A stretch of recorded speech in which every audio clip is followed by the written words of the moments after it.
سیدنا معاذ بن جبل رضی اللہ عنہ سے مروی ہے کہ رسول اللہ صلی اللہ علیہ وسلم ایک آدمی کے پاس سے گزرے۔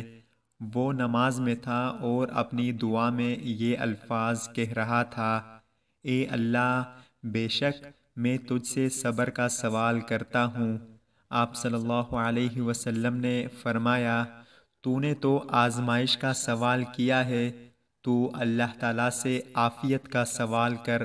پھر آپ صلی اللہ علیہ وسلم ایک اور آدمی کے پاس سے گزرے۔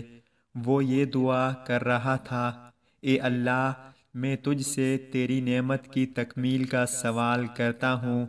آپ صلی اللہ علیہ وسلم نے فرمایا: ابن آدم، کیا تو جانتا ہے کہ نعمت کی تکمیل ہے کیا؟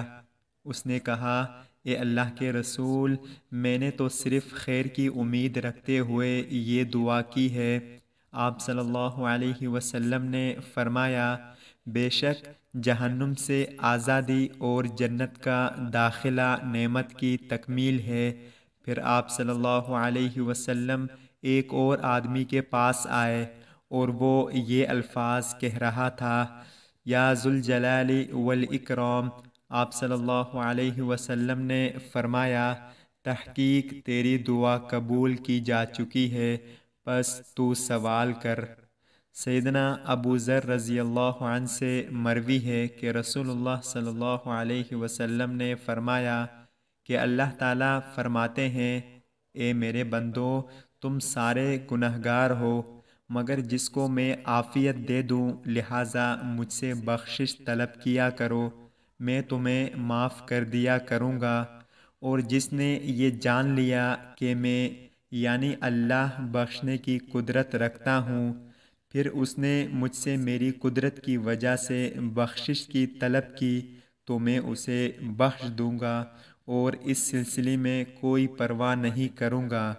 تم سارے گمراہ ہو، مگر جس کو میں ہدایت دے دوں، پس مجھ سے ہدایت طلب کرو، میں تم کو ہدایت دوں گا۔ تم سارے کے سارے فقیر ہو، مگر جس کو میں غنی کر دوں، پس مجھ سے سوال کیا کرو، میں تم کو غنی کر دوں گا۔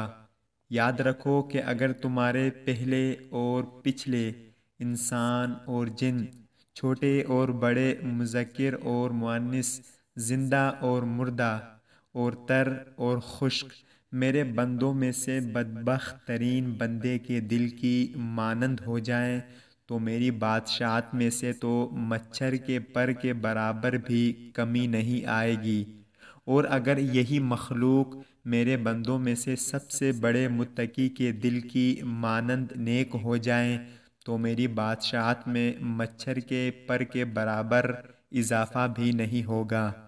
اور اگر تمہارے پہلے اور پچھلے، انسان اور جن، چھوٹے اور بڑے، مذکر اور مؤنث، زندہ اور مردہ، اور تر اور خشک جمع ہو جائیں اور ہر سائل مجھ سے سوال کرے جہاں تک اس کی خواہش کا تقاضا ہو، اور میں سائل کو اس کے مطالبے کے مطابق دے دوں، تو اس سے مجھ میں کوئی کمی واقع نہیں ہوگی۔ اس مثال سے سمجھ لیں کہ ایک آدمی سمندر کے کنارے سے گزرے اور اس میں سے سوئی ڈبو کر واپس لائے اور دیکھے کہ اس میں کتنا پانی لگا ہوا ہے اور اس سے سمندر میں کیا کمی ہے۔ اسی طرح میری بادشاہت میں کوئی کمی واقع نہیں ہوتی۔ اس کی وجہ یہ ہے، میں انتہائی سخی ہوں، بزرگی والا ہوں، بے نیاز ہوں، میرا دینا کلام ہے، میرا عذاب کلام ہے۔ ایک روایت میں ہے: میری عطا میرا کلام ہے، میری سزا میرا کلام ہے۔ جب میں کسی چیز کا ارادہ کرتا ہوں تو اسے صرف اتنا کہتا ہوں کہ ہو جا، پس ہو جاتی ہے۔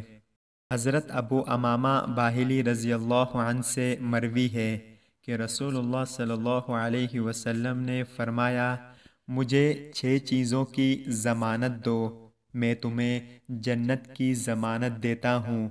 جب تم میں سے کوئی شخص بات کرے تو جھوٹ نہ بولے، اور جب اس کے پاس امانت رکھی جائے تو خیانت نہ کرے، اور جب وعدہ کرے تو وعدہ خلافی نہ کرے، اپنی نگاہیں نیچے رکھو، اپنے ہاتھ روکے رکھو اور اپنی شرمگاہوں کی حفاظت کرو۔ اللہ تعالی ہم سب کو ان پیاری احادیث پر عمل کرنے کی توفیق عطا فرمائے، آمین یا رب العالمین۔ السلام علیکم ورحمۃ اللہ وبرکاتہ۔ آپ سب دوستوں کا بہت شکریہ۔